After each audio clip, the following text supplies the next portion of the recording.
Walang pakpak? Walang pakpak. Subalit malaibon kung lumipad ang dobreng boto ng ilang botante sa maraming presinto. Yan ang mga flying voters na tinuturing na malaking problema tuwing eleksyon. Tinitingnan pa rin ang posibilidad na ang nasa likod ng suliraning ito ay ang mismong mga politiko. Kaya ang babala ni COMELEC Chairman Garcia, hindi makakatakas sa parusa ng batas ang makukuring nagsasagawa ng mga ganitong gawain. Pinabibisita na rin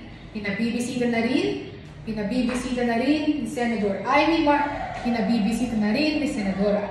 Pinabibisita na rin ni Senator Amy, pinabibisita na rin ni Senator Amy Marcos ang mga umiiral na election laws tulad ng Omnibus Election Code upang matuldukan ang mga anomalyang ito.